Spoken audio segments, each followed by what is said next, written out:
Hello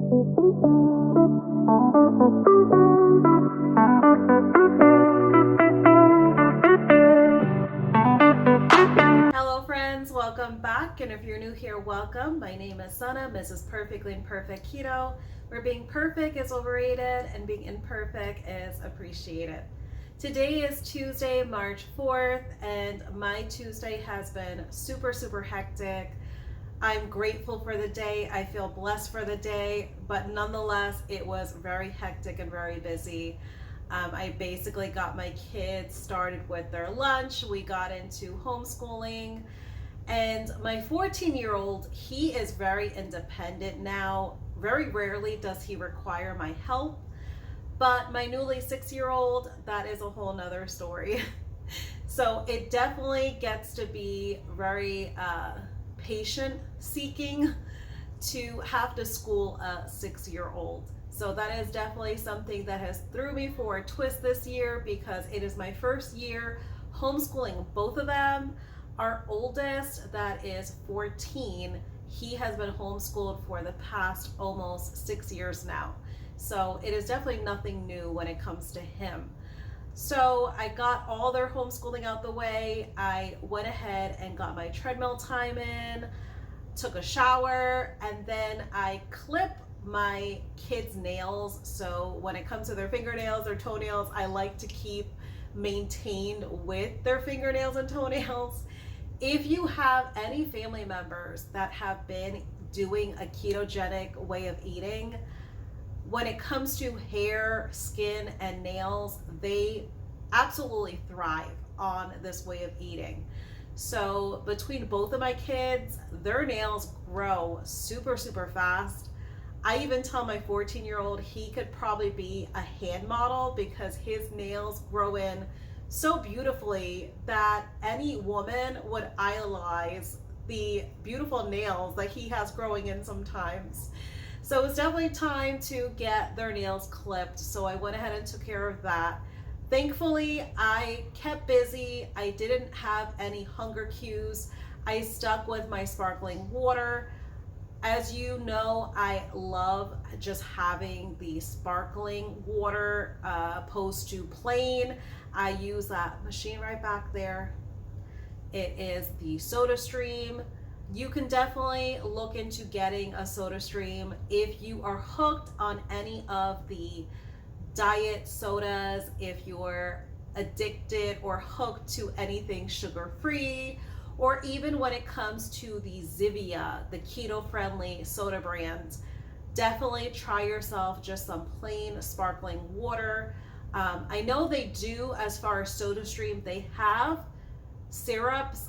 I have never looked at them before. I don't know if they are keto friendly, but you can definitely look into seeing about just sparkling it with the SodaStream and find yourself some sugar-free, something alternative.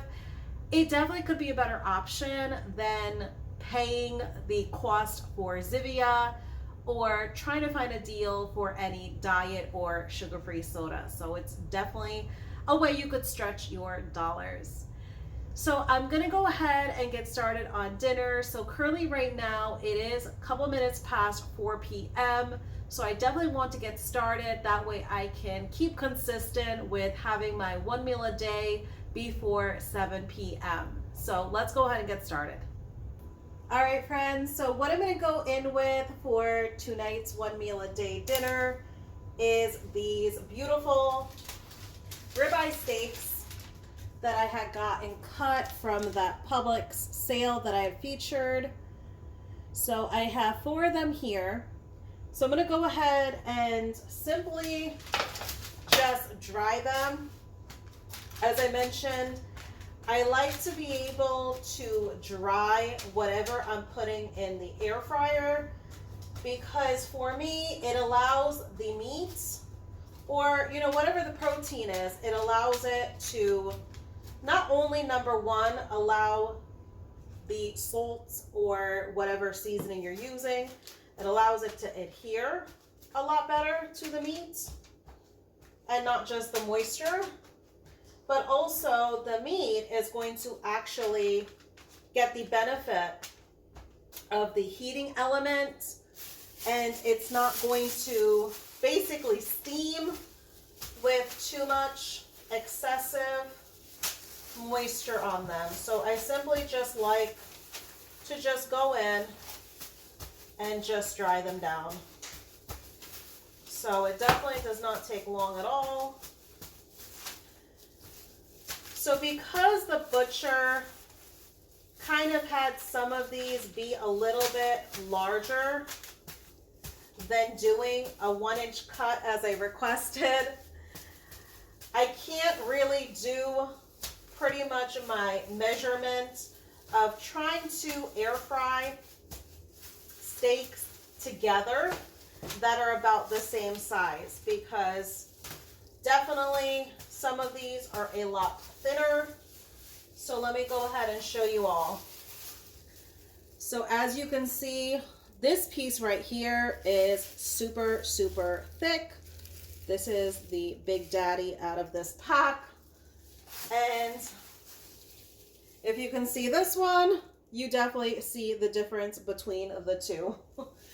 So I'm going to have to do this Big Daddy one on his own, because most definitely that is just a massive piece. I don't want to have any issues with not getting my optimal temperature, or to overcook one of the thinner ones with a larger one. All right, so now I just have them all on my parchment paper. And what we're gonna now do is we're gonna go ahead and salt all sides. We definitely want to make sure this is thoroughly well salted. So I'm just gonna go in and get them salted all over this one side here. So speaking of salt, I have to put in another order for salt. We go through salt so quickly in this house. Not only do I have a really high tolerance now for my foods very well salted, but my family, they are the same way as well. So drop it in the comments, how often do you have to purchase salt? I'm curious how quickly everyone else goes through it. The one that we purchased was a 2-pound tub that they had available at Costco. And I want to say for that 2 pounds, it's lasted us possibly, I want to say, for almost 2 months now. So we literally have gone through, in 2 months' time, a pound of salt each month. Because we're definitely salting our meats very well. When it comes to our eggs, we're salting them very well. So we're definitely getting our full benefit of getting our salt intake in.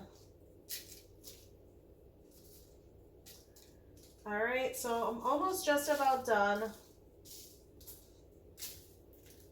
All right, so what I'm gonna do now is I'm gonna make sure that all the sides are well salted, because we definitely want to have flavoring on all sides of this meat. Even the bone. I even make sure to salt the bone that's on the side, because I don't know about you, but when it comes to that bone, it has that little bit of meat that is remaining on it, and I will go to town on getting those little bits of meat.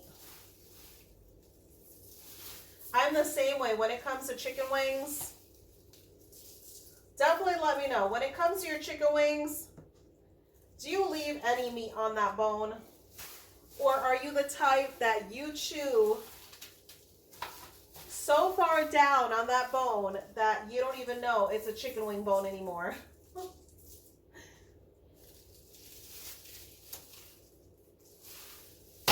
All right. just have this last side over here. All right. So between these other ones, this one right here is my slim guy. I'm going to go ahead and do that separately. And as far as these two I have here, they both are similar in size. So I'm going to go ahead and insert my meat probe. So I definitely like to always go in with my meat probe. I know a lot of people always ask me when I mention that I air fried my steak, the number one question that I get is, how long did you air fry the steak for? And I cannot give anyone any idea of how long I air fried the steak. I do everything according to the meat probe temperature. So I can tell you I set it on 380 degrees, but other than that, I do not go according to the timing. So it could have took 10 minutes, 12 minutes, 15 minutes. I go according to when my meat probe is sounding off. So I like to go in a little bit at the low end of medium well. As I mentioned previously before, my kids, they don't like seeing any of the myoglobin. So I go in at 165 degrees Fahrenheit. And actually, I just put one of those steaks on this rack, and it is so wide that this is only going to be able to hold just one steak at a time. So with us having that Big Daddy one that had to cook separately, that is understandably so. But now these steaks, even these slim ones, are so wide, we're going to have to do each one of them separately, which is fine. So I'm going to go in with setting this for 380 degrees Fahrenheit. And because I like to gauge according to my meat probe, I'm going to set plenty enough time. So I'm just going to set 40 minutes here. That way I don't have to come back and babysit this and add more time. We're going to go according to our meat probe. All right, so I'm going to go ahead and just set this and let it be. Okay, so what I decided to have as a side dish, I'm going to go in with these Argentine red shrimp. So these are the extra large size. They are wild caught, 2-pound amount. I get them from Sam's Club. So this is their Members Mark brands. So the amount is about 16 to 30 shrimp per pound. So, you know, that could definitely be anywhere from 32 to 60 for this whole entire 2-pound bag. But as you can see, they are peeled, deveined, as well as they have the tail off. So this costed me $19.98. So it is not so bad for this quality of shrimp, especially being 2 pounds worth. So being under 20 bucks is definitely a great deal. I'm going to go in with having, I simply took out a little less, I want to say, than half the bag. It doesn't seem like the amount I took out was half. So I have them currently right now defrosting in some cold water. As you all know, I go in with cold water because it allows for meats or proteins to defrost a lot quicker and evenly, as well as doing it in cold. It makes sure that you're not introducing any bacteria if you're going to use warm or hot water. So I have those defrosting. So I am still trying to decide whether or not I want to put them on skewers and air fry them, or if I'm just going to do them on a skillet. So I'm going to get through this process of getting each one of these steaks air fried separately. Once I decide what I'm going to do with the shrimp, I'm going to definitely update you all. But once that timer goes off for that steak, I'm going to open it up with you all and we'll take a look together. Stay tuned. All right, friends, so the timer has gone off already for the meat probe. I do not flip my steaks, if you remember from my last steak air frying video. So let's go ahead and take this out.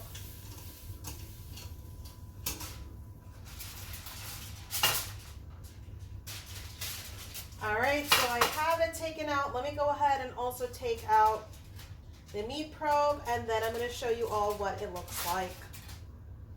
But I prefer not to flip it because for me, I feel like it allows for the steak to be very juicy in the center by not flipping. So here is our first one here. So you can definitely see all that juiciness coming out.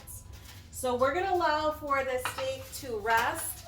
It's definitely going to get some resting time because we have 3 other steaks to get done on the air fryer. What I decided to do with these shrimp, I put the shrimp on a skewer. So this is simply a skewer that is oven safe, grill safe, air fryer safe.